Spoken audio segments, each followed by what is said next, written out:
Hey guys, what's going on? It's RC Lee. I got another truck out here for you at the Dirt Jumps in Oceanside. It's the Axial SMT10, and this is very similar to the straight axle low C LMT that's coming out in January that everyone is excited about. The difference being this is more for beginners, obviously. It doesn't come with a battery, so I'm running it on a Spectrum 2S lipo. I believe this one here is a 50C, and it, like I said, doesn't come with a battery, so you do need one. It comes with a controller that everyone doesn't like, the STX2. I haven't had a problem with it. I've noticed a little bit of lag. It does have a plastic handle, but it does have a lot of functionality on the trims here, and you can control the steering rate and the throttle rate, those different elements as well. So overall, it's been a great truck. I haven't had any issues with it. I ended up buying this ironically because my son bought one and well, got one, I guess, and he loved it so much and I loved it so much that I decided that I had to have one as well. His did break the servo horn here, and so I did replace that with this there, and that was the only thing that broke, and I can't even say that that wasn't rider or driver error, but I haven't had that issue yet with this one. It's held up, nothing else is broken. I've taken it on these dirt jumps here and elsewhere. As you see, I do kind of the same bashing with all trucks. I go pretty much full speed off the jump, as high as it'll go, to give you an idea of what it can do and what it can't do and how well it'll hold up to it. But let me know what you think about this particular one. It does have settings to control for the throttle at 50, 75, and 100%. I'm gonna run it at 100% here, but let me know what you guys think down below. Is this something that you guys would buy? I believe online it's selling for $299 on Amazon right now. So let's see what it can do here at the dirt jumps.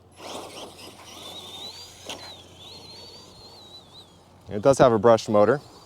Again, running this on 2S lipo.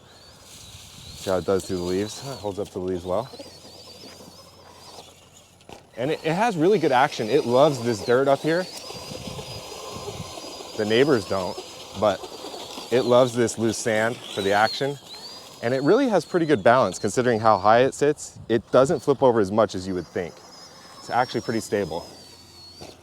And see, it hit that jump there. That was terrible, and I landed, I stuffed it, but the dirt is soft, but these tires are just so forgiving. And that's what I loved when I drove it with my son, was that I could make those mistakes with it. He can make those mistakes, and it just takes it. That body has no real weight to it.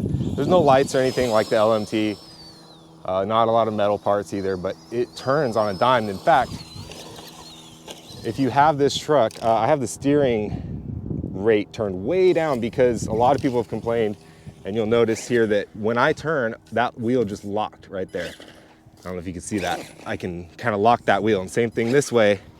It'll almost hit that chassis or those links right there. And so that when the wheel turns at full lock, see if I can show you here with one hand, it kind of tends to hit there. So you actually have to turn that servo down, which will end up protecting that servo. A lot of people overextend their servos without getting the limiting factor down. See, now that just did a backflip and it was no problem. I mean, it's a little noisy, but these things just do really well.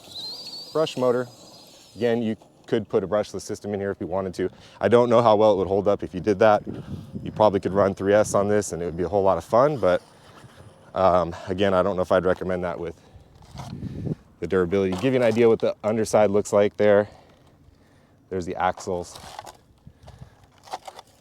front and rear, steering, servo on axle, and then it's got the shocks on the links, which no one likes. Everyone wants that to be on the axles, not onto those links. So, but it is what it is. I think it does quite well. It climbs fairly well. This is really loose sand, so not surprising that it needs a little bit of momentum to get up stuff like this, but it can do it.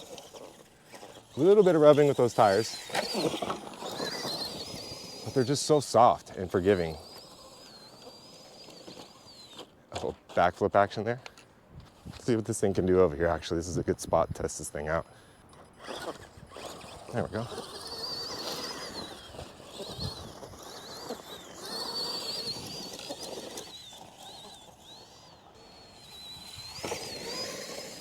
Pretty soft landing there.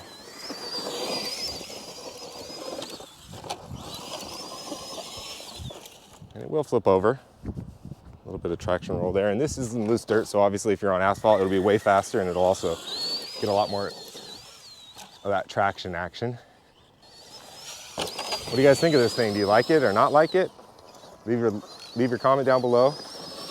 Would you buy one? I think they're perfect. My son absolutely loves it. And they're really good for beginners. You know, like I said, it's forgiving, fast, $299. A little pricey, I guess, for a beginner, but to get that Gravedigger look, I know my son loves to go to Monster Jam, and by the end of Monster Jam, it's definitely gets close to $200 or $300 with the family, so it's a fun way to enjoy the experience all year long, really, without being too cheesy about it. Almost made that jump. So 2S does have power. You probably could run this on 3S. I wouldn't do it with this motor. I don't know if this ESC can handle it.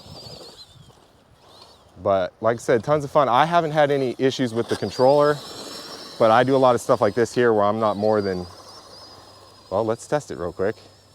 I know it's hard to see.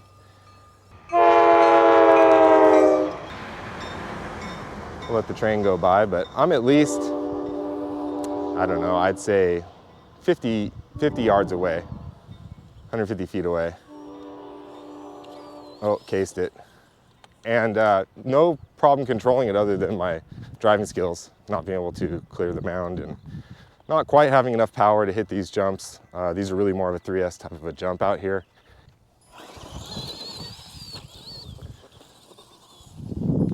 See if we can get some jumps here.